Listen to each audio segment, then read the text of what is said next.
Delhi high court जज यशवंत वर्मा साहब jail जाएंगे, गिरफ्तार होंगे, अपनी कुर्सी छोड़ेंगे या नहीं? ये सवाल मैं इसलिए पूछ रहा हूं कि सुप्रीम कोर्ट ने तो साफ शब्दों में उनको फटकार लगा दिया और कहा कि भाई साहब यहाँ तमाशा मत कीजिए, आप जा सकते हैं, जाइए और अपना काम कीजिए, आप निष्पक्ष काम कीजिए, यहाँ पर जो है बदमाशी ना करें आप। अब मेरा सवाल ये है, जो समझना है और बूझना है कि ये क्या तमाशा बना रखा है, ये क्या मजाक बना रखा है। दरअसल जस्टिस यशवंत वर्मा साहब ने कि वो सच बोलेंगे नहीं, वो मुंह खोलेंगे नहीं, 14 वकीलों का फौज सुप्रीम कोर्ट में उतार देंगे, फिर भी सुप्रीम कोर्ट आपको फटकार लगा देता है।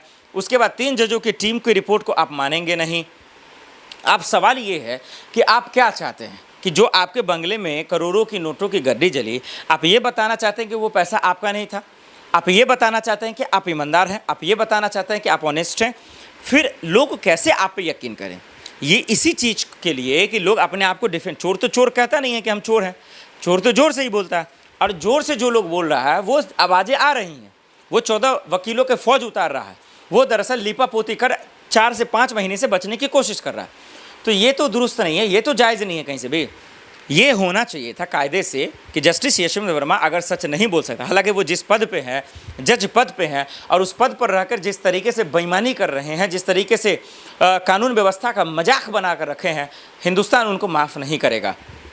इस लिहाज से उनको सच बोलना चाहिए, बताना चाहिए कि ये सरकार में बैठे मंत्री का पैसा है, नेता का पैसा है, कार्यकर्ता का पैसा है, और उन सब का नहीं है।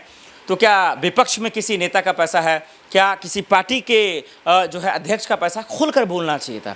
इससे बताने से कानून व्यवस्था को भी आसान होता, सुप्रीम कोर्ट को भी आसान होता, तमाम चीज़ें होती। और जब उसको लेकर निष्पक्ष जांच कराया जा रहा है, 3 जजों की टीम बनाया जा रहा है, पूर्व सीजेआई खन्ना साहब ने बताया, तो इनको गुस्सा आ रहा है, इनको मिर्ची लग रही है कि भाई ये तो गलत है, ये ऐसा कैसे हो सकता है? ये कहीं से भी दुरुस्त नहीं है, ये जायज़ नहीं है। इस बात को समझना चाहिए। ख़ास करके जो है जस्टिस यशवंत वर्मा को सच बता देना चाहिए था, जेल चले जाना चाहिए, अपने आप को जेल के हवाले कर देना चाहिए था, क्योंकि 3 जजों की रिपोर्ट में ये पाया गया था कि आप दोषी हैं।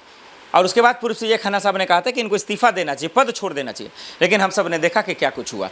और उसके बाद आपके चक्कर में लोगों की कुर्सी जा रही है। धनखड़ साहब की कुर्सी चली गई, वो भी गायब हैं। कपिल सिब्बल ने कहा, अमित शाह जी से जो कहा कि भाई पता करें कि वो कहाँ गायब हैं, लेकिन उस चक्कर में ना उनका पता चल रहा ना आपका चल रहा। तो महाभियोग लाने की बात हुई, महाभियोग भी अब तक नहीं आया, सांसद भी आपके विपक्ष में आ गए। ये लड़ाई दरअसल कहाँ जा चुकी है, ये लड़ाई कहाँ गिर चुकी है, ये हम सबके जो है सामने है।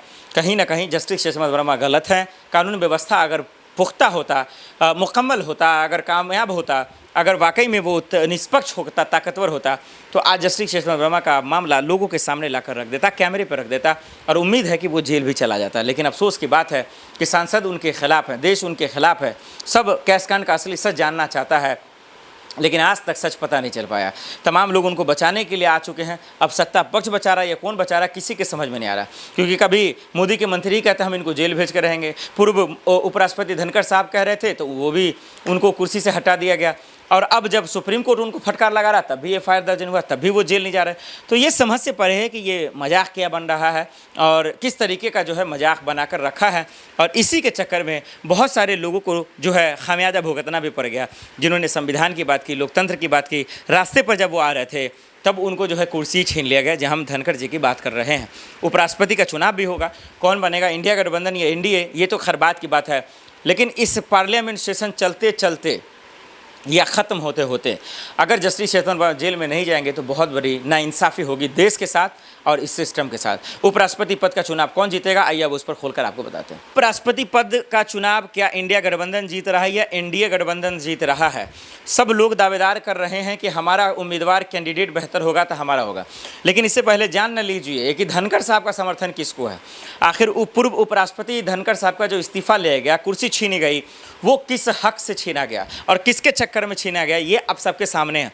लेकिन कपिल सिब्बल के एक बयान ने दरअसल सबकी नींद उड़ा दी है और धज्जियां उड़ा दी हैं कि दरअसल धनखड़ साहब हैं कहाँ, क्या इस देश में भी हैं कि देश छोड़कर कहीं गायब हो गए या उनको गायब करा दिया गया, क्या उन पर कोई जवाबदेही है?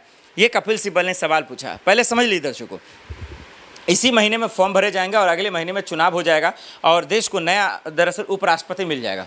अब उपराष्ट्रपति कौन होगा, ये अब लोग तरह तरह की कवायद शुरू कर चुके हैं कि कोई केजरीवाल कह रहा है, कोई दरअसल खड़गे जी का नाम ले रहा है, कोई सोनिया गांधी का नाम ले रहा है, कोई कुछ कह रहा है, कोई कुछ कह रहा है। ये इंडिया गठबंधन की तरफ लड़ाई है, हो सकता है चाचा शिवपाल भी हो, कोई भी हो। खैर, ये इंडिया गठबंधन की बैठक है, इंडिया गठबंधन की लड़ाई है। अब जो भी बैठे वो तो आने वाले वक्त में पता चलेगा। लिहाजा सवाल ये है, एनडीए की तरफ से कौन होगा। एनडीए की तरफ से एक से बढ़कर एक कैंडिडेट हो सकते हैं, लेकिन जिस आर में, जिस घमंड में, जिस अहंकार में धनखड़ जी का इस्तीफा लिया गया, वो कहीं ना कहीं जो है बीमारी का हवाला नहीं है, स्वस्थ का हवाला नहीं है। वो भले ऑथेंटिक आधिकारिक तरफ से बता दिया, लेकिन खेल कहाँ है आइए समझिए। खेल तब समझ में आ गया लोगों को जब कपिल सिब्बल ने कहा कि भाई ये धनखड़ साहब हैं कहाँ, उनको किसने गायब कर दिया, कोई जवाबदेही है या नहीं है, क्या देश में कोई इंसाफ करने वाला है भी या नहीं है। तभी पता चल गया था दर्शकों कि हो क्या रहा है और चल क्या रहा है, और ये चीज़ गलत है, होना भी नहीं चाहिए था। लेकिन हम सब ने देखा कि क्या तमाशा बनाकर रखा है। सवाल ये है कि अब जो भी नया राष्ट्रपति बनेगा, उम्मीद है कि वो संविधान पे चलेगा, संविधान के दायरे से काम करेगा, उसके इर्द गिर्द यानी सत्ता की दलाली नहीं करेगा। इंडिया गठबंधन का अगर जीता है तो उम्मीद है, सांसदों को तो मैं कहना चाहता हूँ कि आप अगेंस्ट का बने, विपक्ष जितना मजबूत होगा सरकार उतना देश के लिए काम करेगा, सरकार जवाबदेही होगा। नहीं तो अभी आप देखिए, अभी एसआईआर को लेकर कितना तहलका मचा हुआ, सदन के अंदर, सदन के बाहर, देश की राजधानी जंतर मंतर पर भी विपक्ष के नेताओं को गिरफ्तार भी किया जा रहा है। और देखिए जिस तरीके से चुनाव आयोग पर जो सवाल उठ रहा है, वोट की चोरी को लेकर सवाल उठ रहा है, कितनी नाइंसाफ़ी हो रही है। क्या कोई जवाब है, क्या उसका निष्पक्षता का कोई अता पता है? नहीं है। सिर्फ क्या है, थेथरलॉजी है, गलथेथरी है, जितना हो सके हम कर सकते, तानाशाही है, यानी कि सवालों का जवाब नहीं है। और ये संविधान में इसकी जगह नहीं है, संविधान में तानाशाही और थेथरलॉजी की जगह नहीं है, लोकतंत्र में नहीं है। लेकिन फिर भी सरकार के मंत्री या चुनाव आयोग खुल्लम खुल्ला कर रहा है। इसलिए इन सब चीज़ ना हो, इसके लिए विपक्ष का मजबूत होना और विपक्ष का पावरफुल होना बहुत ज़रूरी है।